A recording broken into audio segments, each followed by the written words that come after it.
नमस्कार दोस्तों, स्वागत है आपका अपने YouTube channel GK and update bye खुशी में। आज के इस वीडियो में हम बात करने वाले हैं आरआरबी ग्रुप डी एग्जाम 2025 5 दिसंबर को हुए पेपर के फर्स्ट शिफ्ट में पूछे गए जीके के प्रश्न, जो कि बिल्कुल रियल है। तो वीडियो को अंत तक जरूर देखें। अपना पहला प्रश्न है, फ्लोएम में कौन सी नलिकाएं पाई जाती हैं? तो फ्लोएम में चलनी नलिकाएं पाई जाती हैं। फ्लोएम पौधे के संवहन तंत्र का वह भाग है जो पत्तियों में बनने वाले भोजन को पौधों के अन्य हिस्सों तक पहुंचाता है। किसके द्वारा पहुंचता है? फ्लोएम के द्वारा। फ्लोएम 4 मुख्य भागों से मिलकर बना होता है। चलनी नालिकाएं, संघिनी कोशिकाएं, फ्लोएम पैरेन्काइमा और फ्लोएम फाइबर। ये 4 भागों से मिलकर फ्लोएम बना रहता है। इसमें चलनी नालिकाएं जो रहती हैं वो भोजन के परिवहन की मुख्य संरचना होती है।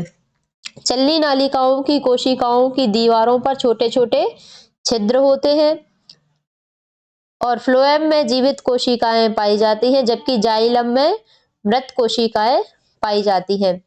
नेक्स्ट क्वेश्चन है, 2025 के मेजर ध्यानचंद खेल रत्न पुरस्कार में शूटिंग के क्षेत्र में किसे सम्मानित किया गया था? तो 2025 के मेजर ध्यानचंद खेल रत्न पुरस्कार में शूटिंग के दौरान मनु भास्कर को सम्मानित किया गया था। मेजर ध्यानचंद खेल रत्न भारत का सर्वोच्च खेल माना जाता है, जो किसी खिलाड़ी के असाधारण प्रदर्शन के लिए दिया जाता है। वर्ष 2025 में शूटिंग क्षेत्र में यह सम्मान खिलाड़ी मनु भास्कर को मिला, जिन्होंने अंतर्राष्ट्रीय स्तर पर भारत के लिए कई स्वर्ण पदक जीतकर अपनी प्रतिभा सिद्ध की है। यह पुरस्कार पहले राजीव गांधी खेल रत्न पुरस्कार के नाम से जाना जाता था। कौन सा पुरस्कार? मेजर ध्यानचंद खेल रत्न पुरस्कार, जिसे हम पहले राजीव गांधी खेल रत्न पुरस्कार के नाम से जानते थे। स्वर्ण पदक जीतने वाले खिलाड़ियों को यह सम्मान दिए जाने की अधिक संभावना रहती है। कौन सा सम्मान? मेजर ध्यानचंद खेल रत्न पुरस्कार सम्मान। नेक्स्ट क्वेश्चन है, एशियाई एथलेटिक्स चैंपियनशिप 2025 में भारत ने कुल कितने पदक जीते थे? तो एशियाई एथलेटिक्स चैंपियनशिप 2025 में भारत ने 24 पदक जीते। एशियाई एथलेटिक्स चैंपियनशिप एशिया की सर्वोच्च एथलेटिक्स प्रतियोगिता है और वर्ष 2025 में भारत ने शानदार प्रदर्शन करते हुए 24 पदक अपने नाम किए हैं, जिसमें स्वर्ण, रजत और कांस्य पदक सभी शामिल हैं। 2023 संस्करण में भी भारत शीर्ष प्रदर्शन करने वाले देशों में शामिल था। भारत के ट्रैक एवं फील्ड इवेंट्स में प्रदर्शन लगातार बेहतर हुआ। नेक्स्ट क्वेश्चन है, मार्च 2025 में बीएस गौतम आर्किटेक्चर पुरस्कार किसे दिया गया? तो मार्च 2025 में बीएस गौतम आर्किटेक्चर पुरस्कार लियो जियाकुन को दिया गया। बीएस गौतम आर्किटेक्चर अवार्ड्स वास्तुकला के क्षेत्र में नवाचार, डिजाइन और रचनात्मकता को सम्मानित करता है। वर्ष 2025 में यह पुरस्कार लियो जियाकुन को दिया गया, जो आधुनिक और ऊर्जा सक्षम डिजाइन के लिए प्रसिद्ध है। यह पुरस्कार भारत के प्रतिष्ठित वास्तुकार बीएस गौतम की स्मृति में दिया जाता है। नेक्स्ट क्वेश्चन है, भारत के चुनाव आयोग द्वारा लॉन्च किए जा रहे नए डिजिटल प्लेटफॉर्म वन स्टॉप को क्या नाम दिया गया? तो भारत के चुनाव आयोग द्वारा लॉन्च किए जा रहे नए डिजिटल प्लेटफॉर्म वन स्टॉप को ICI इट्स के नाम से दिया गया।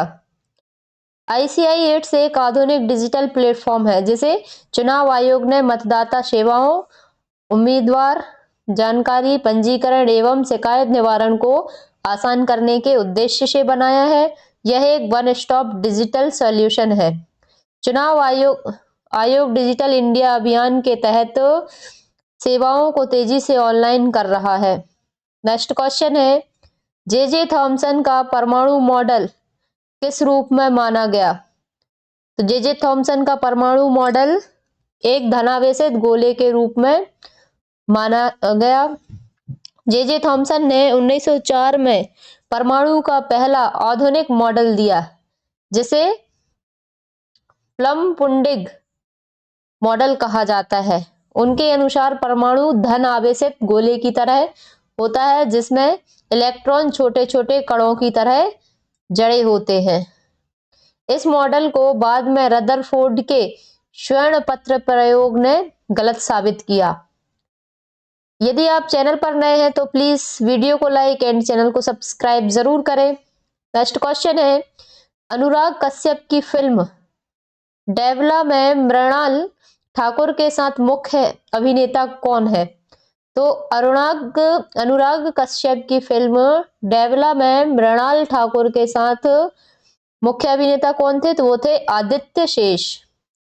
फिल्म डेवला एक क्राइम ड्रामा फिल्म है, जिसमें मृणाल ठाकुर और आदित्य शेष ने मुख्य भूमिका निभाई है। दोनों के अभिनय को व्यापक सराहना मिली। आदित्य शेष दक्षिण भारतीय सिनेमा में मेजर फिल्म के बाद प्रसिद्ध हुए। नेक्स्ट क्वेश्चन है, निम्न में से कौन सा गोलीय घाव का कार्य नहीं है? तो अपना राइट आंसर होगा साधारण बाहरी को कठोर परत में तोड़ना। गोलीय घाव आमतौर पर ऊतकों को फाड़ने, छेद बनाने और अंतरिक्ष क्षति करने का कार्य करता है, लेकिन कठोर बाहरी सतह को तोड़ना उसका सामान्य कार्य नहीं है। गोले की गति, ऊर्जा का और आकार घाव की गहराई निर्धारित करते हैं। नेक्स्ट क्वेश्चन है, कौन सा उपाय HIV संक्रमण से बचाव में सहायक है? तो यूज ऑफ प्रोटेक्शन सुरक्षात्मक उपाय HBI संक्रमण से बचाव में सहायक है। HBI एक खतरनाक वायरस है जो शरीर की प्रतिरक्षा प्रणाली को प्रभावित करता है। इससे बचाव के लिए सुरक्षात्मक साधनों का उपयोग, सुरक्षित रक्त और सुई का उपयोग अत्यंत आवश्यक है। HBI का पूर्ण इलाज अभी उपलब्ध नहीं है, लेकिन दवाओं से हम इसे नियंत्रित कर सकते हैं। नेक्स्ट क्वेश्चन है, निम्न में से कौन सा न्यूटन के तीसरे नियम का उदाहरण नहीं है? अपन को बताना है कि उदाहरण नहीं है। तो अपना आंसर होगा पेड़ को हिलाने पर फल का गिरना। न्यूटन गति के तीसरे नियम का उदाहरण नहीं है। तो न्यूटन गति के तीसरा नियम क्या कहता है कि जब हर क्रिया के बराबर और विपरीत प्रतिक्रिया होती है तो वो न्यूटन का तीसरा नियम कहलाता है। लेकिन पेड़ हिलाने पर फल का गिरना गुरुत्वाकर्षण से प्रभावित घटना है, ना कि क्रिया प्रतिक्रिया है। न्यूटन का तीसरा नियम रॉकेट लॉन्च में पूर्ण रूप से लागू होता है। नेक्स्ट क्वेश्चन है, 2025 में पर्यावरणीय अधिवक्ता पुरस्कार किसे दिया गया? तो अपना राइट आंसर है कैली स्लेटर।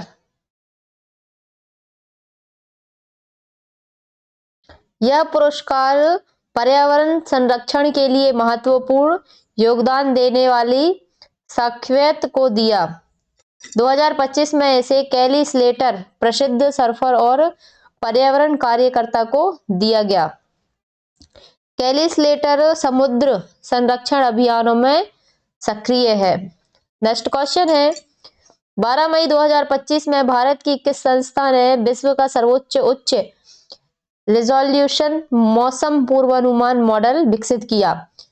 तो मई 2025 में भारत की कौन सी संस्था थी? तो वो थी भारतीय उष्णकटिबंधीय मौसम विज्ञान संस्था, जो कि कहाँ है? पुणे में। IITM पुणे ने 2025 में दुनिया का सबसे उच्च रिजोल्यूशन वाला मौसम मॉडल विकसित किया, जो अत्यधिक सटीकता पूर्वानुमान देने में सक्षम है। यह भारत के मौसम प्रणाली को दुनिया में अग्रणी बनाने की दिशा में सबसे बड़ा कदम है। IITM मानसून अनुसंधान में विश्व की सबसे महत्वपूर्ण संस्थाओं में से एक है। यदि आप चैनल पर नए हैं तो प्लीज वीडियो को लाइक एंड चैनल को सब्सक्राइब जरूर करें। नेक्स्ट क्वेश्चन है, भारत के 107वें राष्ट्रीय उद्यान के रूप में किसे घोषित किया गया? तो किसे घोषित किया गया था? सिमिलीपाल टाइगर रिजर्व को। 2025 में सिमिलीपाल टाइगर रिजर्व को भारत के 107वें राष्ट्रीय उद्यान घोषित किया गया। यह उड़ीसा में स्थित है और अपनी जैव विविधता के लिए प्रसिद्ध है। सिमिलीपाल का नाम सिमुल पेड़ के नाम से जाना जाता है। यह दुर्लभ मैटनिक्स टाइगर पाए जाते हैं। नेक्स्ट क्वेश्चन है, कार्बन के लिए निम्न में से कौन सा कथन गलत है? तो अपन को बताना है। तो इनमें आयनिक बंध होते हैं। कार्बन एक अपर्याप्त तत्व है जो सहसंयोजक बंध बनाता है। यह इलेक्ट्रॉन पाने या देने के बजाय अपने इलेक्ट्रॉन साझा करता है। इसलिए कार्बन में आयनिक बंध बनाने की संभावना बहुत कम होती है। कार्बन हीरे और ग्रेफाइट दोनों रूपों में पाया जाता है। कार्बन कार्बनिक रसायन शास्त्र का आधार है। नेक्स्ट क्वेश्चन है अपना, कॉस्टिक सोडा का प्रमुख उपयोग किस उद्योग में होता है? तो किस उद्योग में होता है? कागज उद्योग में। कॉस्टिक सोडा, जिसे सोडियम हाइड्रोक्साइड कहा जाता है, एक अत्यंत क्षारीय यौगिक है। कागज उद्योग में इसे लकड़ी के रेशों से लिग्निन हटाने और रेशों को मुलायम बनाने में प्रयोग किया जाता है। इस प्रक्रिया को पिल्पिंग कहते हैं। कॉस्टिक सोडा साबुन, डिटर्जेंट, वस्त्र, पेट्रोलियम उद्योग में भी उपयोग होता है। यह अत्यधिक संक्षारक होता है और त्वचा पर जलन पैदा कर सकता है। नेक्स्ट क्वेश्चन है, चिप्स के पैकेट में नाइट्रोजन गैस क्यों भरी जाती है? तो क्यों भरी जाती है? ऑक्सीकरण से बचाने के लिए।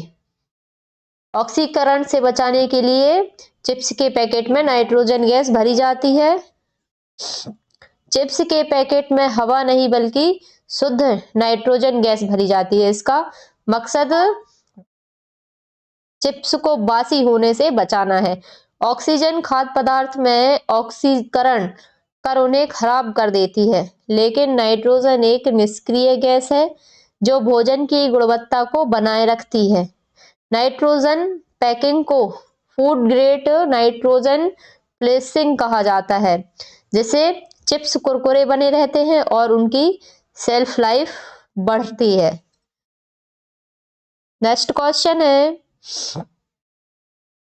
ICCON 2025 भारतीय संरक्षण सम्मेलन 2025 का आयोजन कहाँ किया गया? तो भारतीय संरक्षण सम्मेलन 2025 का आयोजन भारतीय वन्यजीव संस्थान देहरादून में किया गया। ICCON 2025 एक राष्ट्रीय स्तर का संरक्षण सम्मेलन है जिसका उद्देश्य क्या है? भारत में जैव विविधता, वन्यजीव संरक्षण और पर्यावरण प्रबंधन पर शोध और चर्चा करना है।